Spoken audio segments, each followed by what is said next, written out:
So chemists, now we're getting into solution chemistry. In solution chemistry, we have a solute dissolved in a solvent. Okay, so here I have just a picture of what would be a beaker with a solution. You can see my little waves on top. So you have a solution in here, a solute dissolved in a solvent. So water I have representing my solvent. Water is one of the most common solvents we have. It dissolves most things because, as you know from bio class, it is polar. Okay, so you have the water, and then the X's are my solute. Okay, so they are the thing dissolved in the solvent. Okay, for example, salt in water. Salt is dissolved in water, so salt would be the solute, and solvent would be the water. You will often see AQ after a compound in a molecular equation, for example. AQ means aqueous. Okay, I spelled it out here for you, aqueous. And that just means dissolved in water. Okay, so whenever you see AQ, you should think aqueous, meaning dissolved in water. Think about the root word here, aqua, meaning water. So let's look at an example. Here we have PbNO3 which you should know of as lead to nitrate. And then I say it's aqueous. Okay, so you don't have solid lead to nitrate, you have aqueous, meaning that this solid is then dissolved in water. So what happens is when you dissolve PbNO3 in water, meaning it's soluble, soluble means able to dissolve, okay, it's soluble in water, it dissolves in water, what happens is the ions split up. That's what it means to dissolve. The ions are going to split up in water. So it's not just PbNO3 in the water, it's Pb2+, one ion, and NO3-, and I drew two NO3s because in one PbNO3 there's one Pb2+ and two NO3- dissolved in the water. Okay, so what happens when compounds dissolve in water is that the ions split up and they separate into their cations and their anions, and that's what it means to be soluble. Okay, the other side of things would be insoluble. If something is insoluble in water, it means it does not dissolve in water. Insoluble, think not soluble. It does not dissolve in water. For example, CaOH2, calcium hydroxide. I write CaOH2 solid here. Okay, that S stands for solid. So here's a picture. Towards the bottom now we have water, and if you throw CaOH2 in water, it's just going to sit on the bottom. This is like if you throw a rock in water.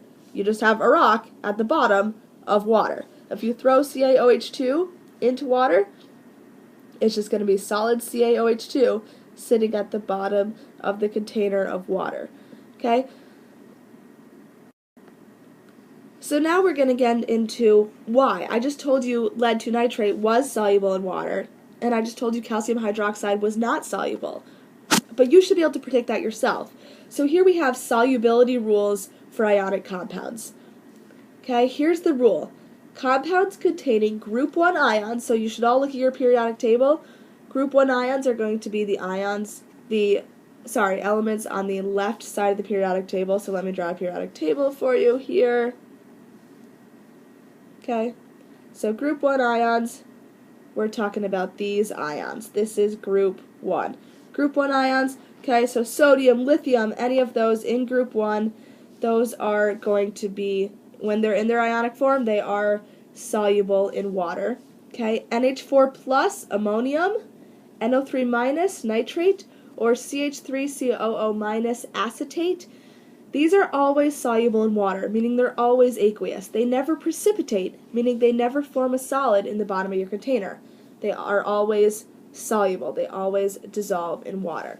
So the ionic compounds contain a positive charge, a cation, and a negative charge, an anion, that come together to form an ionic compound. So the compound just needs to contain one of these things. It could contain a group 1 ion, or an NH4 plus, or NO3-, or CH3COO-, and that would make it always soluble in water. Yes, there are other things that are soluble in water, meaning aqueous, but that varies on concentration, it varies on temperature, but I'm just telling you that these 4 different categories are always going to be soluble in water. So if I have ammonium combined with something else like chlorine, so if I had ammonium chloride, that would be soluble.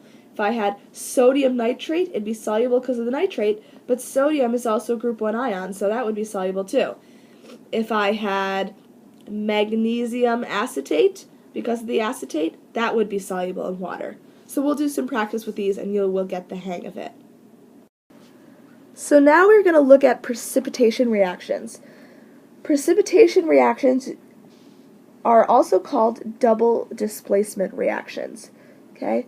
And you'll see why in a second. So precipitation reactions, you should think of the word precipitate. So a precipitate is a solid that comes out of solution when you combine two aqueous solutions together. Basically, you could think of as two liquids, right? Two things flowing together, and then you will form, one thing will be aqueous and one other product will be a solid. So you form a precipitate. Okay, you're going to have a solid coming out of solution. That's what that means. Okay, so here is the start of an equation. I have, and this is going to be the molecular equation, and I'll show you the net ionic equation afterwards. So for the molecular equation, we have PbNO3, lead 2 nitrate, and Ki, potassium iodide. Okay, so we're going to have a double displacement reaction or a precipitation reaction. What happens is the cations, remember cations are the positively charged ions and they're always written first.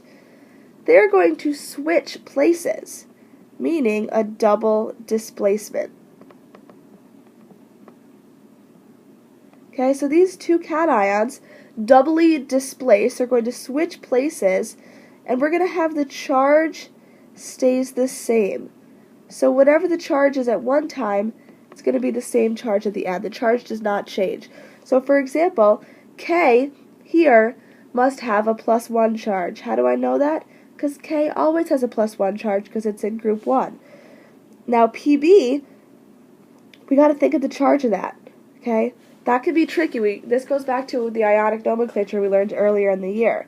So remember that NO3 is NO3 minus. And if we have two of them, it must have a total charge of -2. So if it's NO3 minus and it has a total charge of -2, then Pb, if there's only one of them, must have a charge of +2. You can see there's only one of them because there's an invisible one right there. So lead must have a charge of +2 here.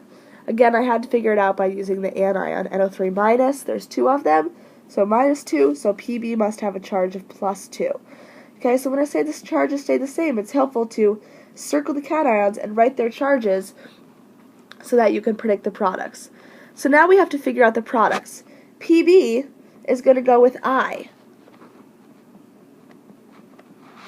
Okay, that's going to be one of our products, but let's think about charges.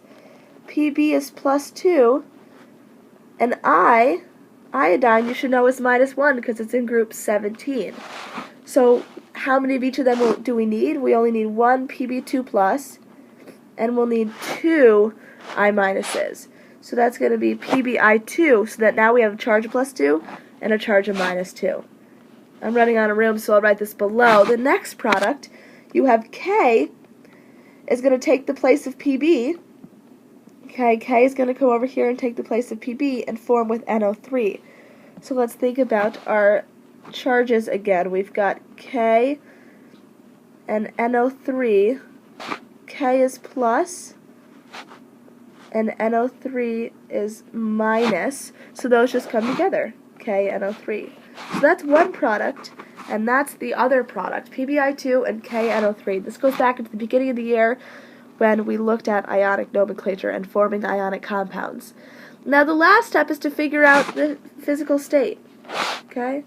Is it solid? Is it liquid? Is it aqueous? Is it a gas? What is the physical state of this? Okay? So they're all in these problems are going to be either aqueous or solid, but we need to figure out, is there a precipitate? It's a precipitation reaction, so is a precipitate formed? So let's think about our rules from the beginning. If it contains a group 1 ion or NO3 minus, it's going to be always aqueous. So let's look at this. This contains a group 1 ion. It also contains NO3 minus. So we know that this is going to be aqueous. But now let's look at PbI2. That does not contain a group 1 ion.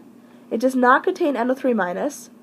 It does not contain acetate, CH3COO-, and it does not contain ammonium, NH4+.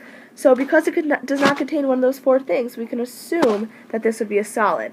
So that would be our precipitate formed, PbI2, is our precipitate formed in the reaction. So this reaction does form a solid. Okay? And the last step, okay, oh, actually, let me draw some pictures for you here, just so we get an idea. We have two liquids, and we're going to add them together. Okay, so we've got Pb2 plus and NO3 minus hanging out in solution.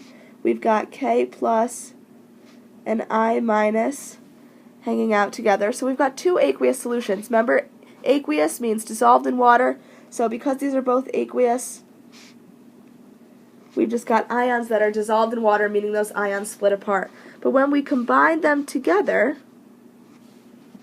we have this solid on the bottom. This is our PbI2, and then that's going to be inside of, okay, that's going to be at the bottom of our KNO3. Our KNO3 we said was aqueous, so it's K plus and NO3 minus hanging out in solution. Okay, dissolved, the ions are separated, but PbI2 is going to form a solid at the bottom. Okay, so hopefully this makes a little bit of sense. Okay, and we will do a lab with this as well. So the last step is to form a net ionic equation. And then after this, we'll write some rules for these steps. Okay? Net ionic equation. What we're going to do is we're going to include only the ions that make the solid. Okay? If you combine two aqueous solutions and you end up with no solid, you end up with two aqueous solutions, then we just say that's no reaction. If it's just a bunch of ions hanging out in solution in the beginning, you pour them together, and it's a bunch of ions hanging out in solution at the end, there's no reaction that happened, right? This is like taking some salt water and adding some more salt water, and you just have salt water, right? If there's no solid that's formed, it's just ions hanging out in solution. There's no reaction. However, we write a net ionic equation if we form a solid, and it only includes, as I said, the ions that make the solid. So in this case, the solid we have is PbI2. Okay, so we know we're producing PbI2. I often like to write the products first, and that's the solid.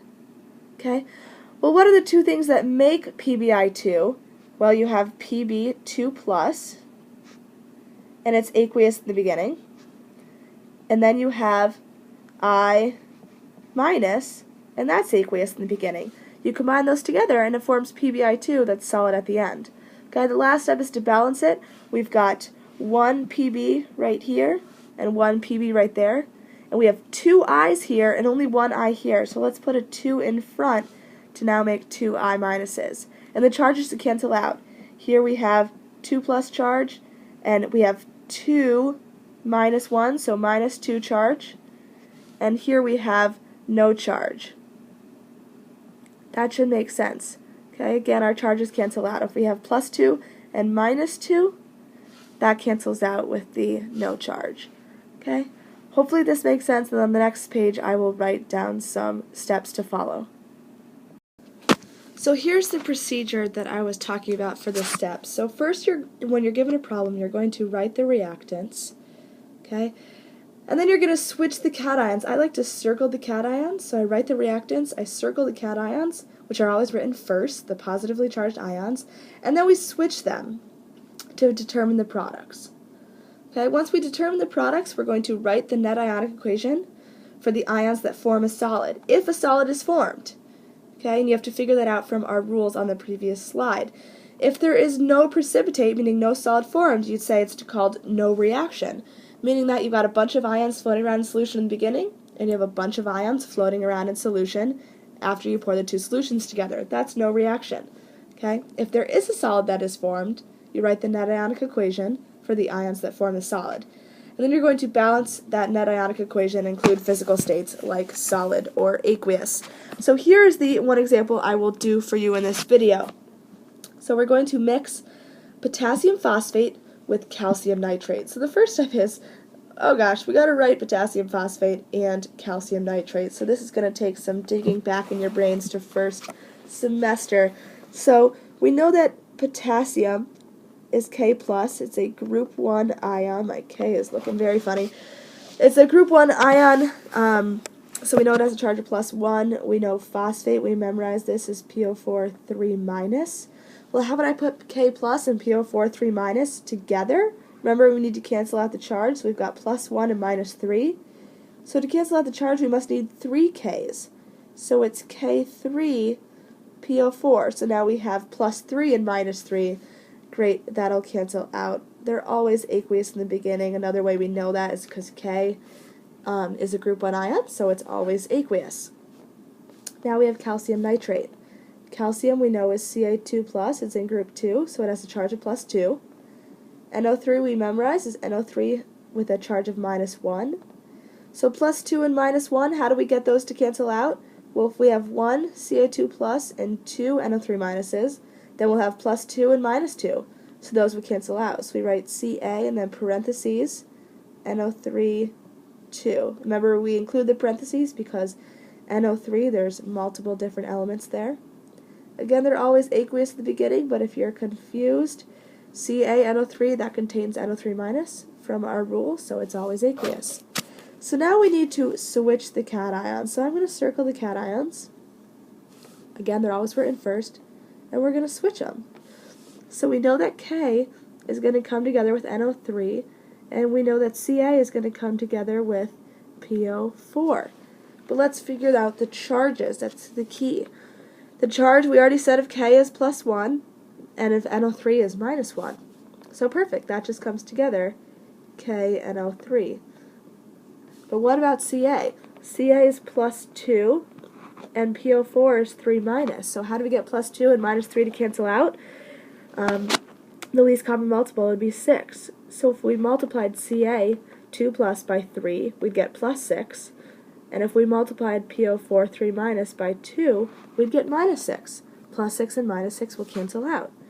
So remember, we write the numbers of ions as the subscripts. We need 3 Cas and we need 2 PO4s. Great, so we've done the first step. We wrote the reactants and then we switched the cations to determine the products. But now we need to write the net ionic equation, meaning the ions that form that solid. So what are the physical states? Do we have any solids here? Do we have any aqueous here? What do we have? So let's think about our rules. If it contains a group 1 ion, it's always soluble, it's always aqueous. So look at this. KNO3, that contains a group 1 ion, K+. It also contains NO3-, which would also make it aqueous. So we know that's aqueous. Let's move over to Ca3PO42. It does not contain a group 1 ion, it does not contain NO3-, it does not contain NH4+, and it does not contain acetate, CH3COO-. So we can assume that it must be a solid. Again, that's not always the case. You might figure out in the lab that there are some exceptions, and we will do a lab on that. But if we're not doing a lab and you're just doing problems on paper, you can assume that calcium phosphate would be a solid in this case. Great, so we've written the molecular equation, we have our products, we have the states, and now we need to write the net ionic equation. So again, these are the ions that form the solid. So I like to write an arrow with our solid, Ca3PO4 2. So what are the ions that form this solid? Well, one of them is calcium. We already wrote it has a charge of +2. Again, I write the charges because in the beginning these are aqueous, so the ions are just floating around in solution. Okay, like I said, it's aqueous in the beginning. And then our other ion is PO4 3-, and that's also aqueous in the beginning, floating around in solution. Okay, so we've got physical states, we've got our net ionic equation, but we need to balance it. So we've got 3 Cas there, so 3 Cas. We've got 2 PO4s, so 2 PO4s. And that should make our charges cancel out. We've got 3 plus 2 charges, so that's +6. We've got 2 3- charges, that's -6. And those should cancel out, so over here we should have no charge, and that's how it should always be. Okay, so that's how those problems work. One last vocab term for you. You'll notice that NO3- and K+ are not written in our net ionic equation, right? They're nowhere to exist in this part B. That's because they're ions floating around in solution at the beginning, and ions just dissolve in solution at the end as well, so these are called spectator ions. Spectator ions, meaning they're not involved in the reaction and the formation of this solid, they're just spectators. So that's why we call those spectator ions. And the homework will be on Moodle, so now you'll get some time to practice.